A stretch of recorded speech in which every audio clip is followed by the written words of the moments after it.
I'm 87 years old, and if you're 40, 50, 60, even 70, what I'm about to tell you isn't about getting old. It's about what happens while you're waiting to live. I spent most of my life being responsible.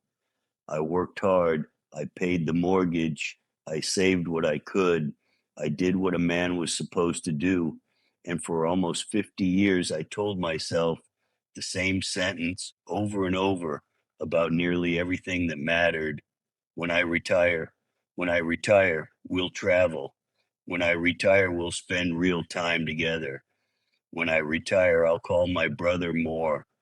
When I retire, I'll finally do the things I kept setting aside. I want to tell you what happened 6 months before that day arrived, because it took me a lifetime to understand what I'm about to tell you, and I don't want it to take you that long. My name is Arthur, and this is what I learned too late. I married my wife Dorothy when I was 24. She was 22. We had a small wedding, a small apartment, and a plan that felt, at the time, perfectly reasonable, the way most young couples have a plan without knowing yet how much life it will actually take to live it. I worked in a manufacturing plant for 38 years, supervisor eventually, steady work, good enough pay, not the kind of career anyone writes a book about, but the kind that pays for a house and two children, and if you're careful, a retirement that might actually arrive one day. Dorothy and I had that particular kind of marriage where the future did most of the talking. We didn't say, I love you, as often as maybe we should have. We said instead, when we retire, when we retire, we'll finally take that trip out west we always talked about. When we retire, we'll have Sunday dinners with the grandchildren instead of rushing through Saturday visits between my shifts. When we retire, we'll actually sit on the porch together instead of one of us always halfway to somewhere else. I believed every one of those sentences completely, not as wishes, as plans, as things that were simply waiting on the calendar for us to arrive at them. I retired on a Friday in October. We had the date circled for almost 2 years. Dorothy died in April, 6 months before that Friday ever came. I want to tell you exactly how it happened because I think the ordinariness of it matters. It was a Tuesday. Dorothy had a headache that morning, the kind she'd had 100 times before, the kind you don't think twice about. She said she was going to lie down for a bit. I made myself a sandwich, read the paper, and about an hour later I went in to check on her. She was gone. An aneurysm, the doctor told me later. Nothing anyone could have predicted, nothing anyone could have stopped. One moment she was a woman with a headache on a Tuesday morning. The next, she was a woman who would never see the Friday. In October, we had circled on the calendar for 2 years. I sat in that house for a long time after the funeral, in the particular silence that only exists after someone has been in a room with you for 43 years and then suddenly is not. And somewhere in that silence, a thought arrived that I have never been able to set back down. I had spent decades saving a life for two people that only one of us would live long enough to see. I don't say that to make you feel sorry for me. I've had years now to sit with it, and I'm not asking for sympathy. I'm asking you to look at your own calendar, at your own version of when I retire, because here is what nobody tells you about that sentence. It isn't really about retirement. Retirement is just the name we give it. The actual sentence underneath is this: I'll really start living once conditions are perfect, and conditions are never perfect. There is always a reason it makes more sense to wait. A mortgage to finish paying, children to raise, a promotion worth pursuing, a few more years of saving before the trip, the visit, the conversation, the apology, the phone call. I believed for nearly 50 years that Dorothy and I had an agreement with time that if we were responsible enough, careful enough, patient enough, the future we were building would simply be there when we arrived, waiting exactly as we'd planned it. Time doesn't make agreements like that. I know that now. But knowing it now doesn't give me back the 20 years I spent preparing for a life I assumed we'd get to live together, instead of simply living the life we already had. After Dorothy died, I started noticing this same pattern everywhere, not just in the big plans we'd made together, in dozens of smaller things I had postponed my whole life, each one so small I never noticed the weight they were adding up to. My brother Edward and I used to be close, genuinely close, the kind of close where you don't need a reason to call, you just call. Somewhere in our 40s, that changed, not because of a fight. Nothing dramatic happened between us. Life simply got busy on both ends, and busy has a way of becoming a habit. We'd talk maybe 4 times a year, holidays mostly. Each time one of us would say something like, "We should get together more. It's been too long." And we'd both agree, completely sincerely, and then go right back to not calling. I told myself for over 30 years that we'd have more time once things settled down, once I retired, once there was finally room in the schedule for the kind of long, unhurried conversations we used to have as young men. Edward died 4 years before Dorothy did, a stroke, sudden at 78. I flew out for the funeral and stood next to his wife, who I barely knew anymore, at a graveside surrounded by cousins whose children I couldn't have named. I remember thinking, standing there, we had 30 years of we should get together more. And somehow none of those years ever became an actual Tuesday afternoon with nothing else on the calendar. That's the cruelest part of later. It requires the other person to still be there when you finally arrive at it. Edward wasn't, and no amount of regret afterward could hand me back a single one of those 30 years. I want to tell you about my daughter Susan too, because this one is different. This one isn't about death. This one is about being present in a room without actually being there. When Susan was young, 8, 9 years old, she used to come find me in the evenings after dinner and tell me about her day. Not important things usually. What happened at school, a drawing she'd made, something a friend had said that she thought was funny. I was tired most evenings. Factory work does that to a man. And I'd sit there nodding, saying, at what seemed like the right moments, while my mind was somewhere else entirely. The next day's shift, a bill that needed paying, some worry from work I couldn't quite set down. I told myself I was being a good father. I was home. I was present. I was listening. I wasn't, not really, not in the way she needed. Susan is 56 now. We have a good relationship. I don't want to make this sound worse than it is. She calls me every week. She visits when she can. But there is a particular kind of ease, a particular kind of openness that I watch her have with her own children that I don't think she ever quite had with me. And I think I know why. I think somewhere in all those evenings of hmm, she learned, without either of us ever saying it out loud, that my attention wasn't fully available to her. Children are perceptive about that, more than we give them credit for.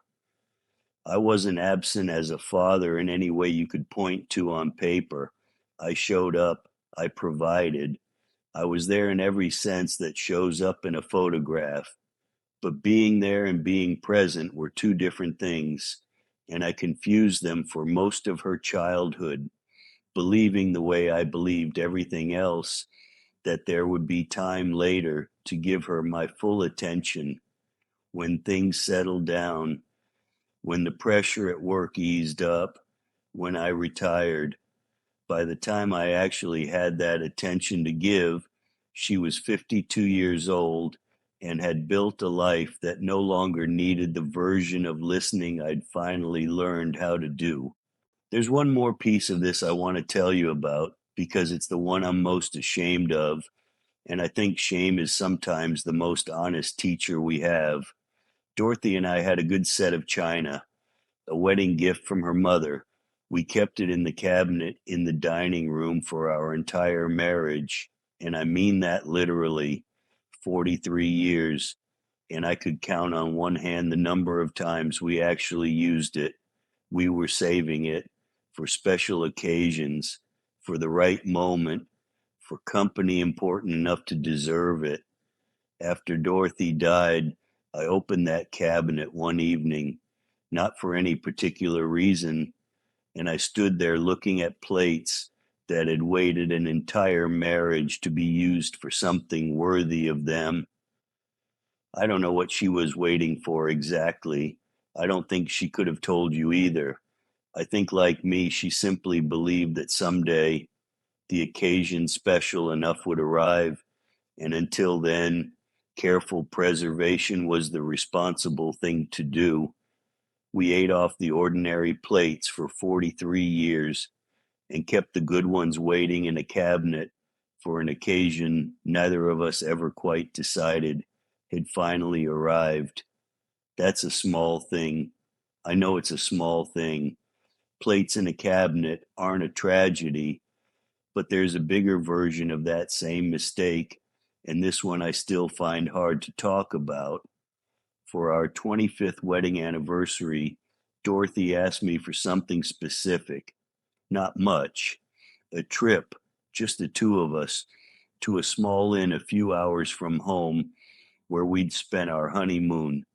She'd been mentioning it for months in the careful way she had of bringing something up more than once without ever quite demanding it. I did the math the way I did the math on everything, the cost of the room, the gas, the meals out, against what we had set aside that year for the house repairs we knew were coming. I told her, let's put that money away this year. We'll go next year when things are more settled. She said that sounded fine. She always said that sounded fine. We never went, not the next year, not the year after. Something always needed the money more urgently than a few days at an inn we'd already seen once. A new roof, a car repair, college savings for Susan. Dorothy never brought it up again after those first few months. I used to think that meant she'd simply let it go, the way people let go of things that turn out not to matter as much as they first seemed to. I don't think that anymore. I think she stopped asking because she'd learned, the way children learn things about their parents' attention, that asking wasn't going to change the answer. When I went through our accounts after she died, there was a savings account with a balance that had barely moved in over a decade, money we'd set aside year after year for the things we'd do when things settled down. Things never settled down. That's the part nobody tells you. There is no year where all the roofs are already fixed and all the emergencies have already happened, and the money is simply sitting there, guilt free, waiting to be spent on a few days at an inn with your wife. The money was still there when she died. She wasn't, I would give every dollar of it back 100 times over for 4 days at that inn. But money can be saved for later. I understand that now in a way I wish I'd understood it 40 years earlier. Time can't be saved the same way.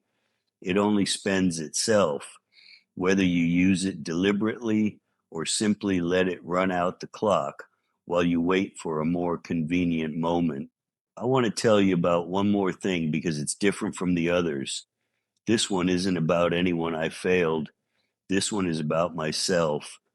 When I was a young man, before Dorothy, before the children, I used to spend Saturday afternoons at a garage a few streets from where I grew up, helping an older neighbor restore an old truck he'd bought for almost nothing. I loved it. The smell of the oil, the satisfaction of a stubborn bolt finally giving way, the particular quiet of two men working on something with their hands instead of talking. I told myself once I have my own place, I'll have a truck like that, something to restore slowly over years, just for the pleasure of it. Then came the mortgage, then the children, then 38 years at the plant, coming home too tired most evenings to do much more than eat dinner and fall asleep in front of the television. I told myself, when I retire, I'll finally have the time in the garage and the patience for a project like that. I retired the October after Dorothy died. I had the time, I had the garage. What I didn't have anymore was the desire. I went out to a salvage yard about a year after the funeral, telling myself it was finally time. I stood there looking at an old pickup, the kind of thing that would have thrilled me 40 years earlier, and I felt nothing. Not sadness exactly, just a strange, hollow absence where the wanting used to be. I understood something standing in that salvage yard that I hadn't fully understood before. The desire itself has a shelf life.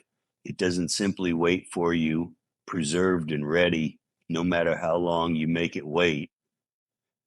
I had assumed my whole working life that the man who wanted that truck at 22 would still be standing there at 67, patient and unchanged, ready to pick up exactly where he'd left off the moment conditions finally allowed it. He wasn't there anymore. Somewhere across those 45 years of later, he had quietly left, and nobody had bothered to tell me he was gone. That's a strange kind of loss. Nobody sends flowers for it, but I think about it often. How many things I postponed weren't only waiting on my calendar, they were waiting on a version of myself that time was slowly retiring right alongside everything else without asking my permission first. If there's someone you've been meaning to call for years, or you're in a marriage that's fine but has quietly slipped onto autopilot, hear this from a man who has been exactly where you are. If you're 40 years old right now, or 50 or 60, and some version of this sounds familiar, a trip you keep meaning to take, a sibling you keep meaning to call, a parent you keep meaning to really sit down with, a marriage you keep assuming will get more attention once things calm down. I want you to hear this as clearly as I can say it. There is no more special version of your life waiting for you further down the road. This is it. These ordinary Tuesdays with the headaches that turn out to be nothing, and the phone calls you keep postponing, and the good china sitting in the cabinet. This is the actual material your life is made of, not the retirement, not the someday. This, I'm not telling you to quit your job or abandon your responsibilities. Dorothy and I were responsible people, and I don't regret the discipline it took to build the life we built. What I regret is believing that responsibility and living fully were opposites, that I had to finish earning the right to actually be present before I could start. You don't have to wait for permission. There isn't a committee that grants it. There's no moment when a bell rings and conditions become finally, officially perfect enough. There's just Tuesday, and then another Tuesday, and at some point, for every single one of us, a Tuesday that turns out to be the last one without any warning printed on it in advance. I'm 87 years old now. I've had almost 20 years to live with what I learned the hard way, and I live differently now. I call Susan and I listen, genuinely listen, the way I wish I'd learned to when she was 9 years old telling me about her day. It took me most of a lifetime to learn how to do that properly, and I'm still not perfect at it, but I'm trying, and she notices, and that matters more than I expected it to. I use the good things now, whatever they are, the nice pen, the good coffee, the clothes I was saving for somewhere important to wear them. I eat off Dorothy's good china on an ordinary Tuesday afternoon because I've stopped waiting for the occasion to arrive. I've learned the hard way that an ordinary day is usually the only occasion we are actually going to get. I took Susan and her husband to that same small inn a few years ago. Not the anniversary trip Dorothy wanted. That one is simply gone, the way certain things stay gone, no matter how much you understand afterward. But it was something. I sat on that same porch and thought about her the whole weekend, and I didn't mind the thinking. It felt, oddly, like finally keeping half a promise I'd made 40 years too late to keep in full. I think about Edward often. I can't call him anymore. That door's permanently closed, and I've made a kind of peace with the fact that some doors, once they close, don't open again no matter how much you've learned since. But there are still doors open in your life right now that I no longer have. People you can still call. Ordinary Tuesdays you can still choose to actually be present for instead of quietly waiting for a more special version of your own life to begin. I spent a lifetime learning this one simple thing, and I'd like to save you some of that time if I can. Whatever you're waiting for the right moment to do, the call, the visit, the trip, the apology, the good china, the right moment isn't coming.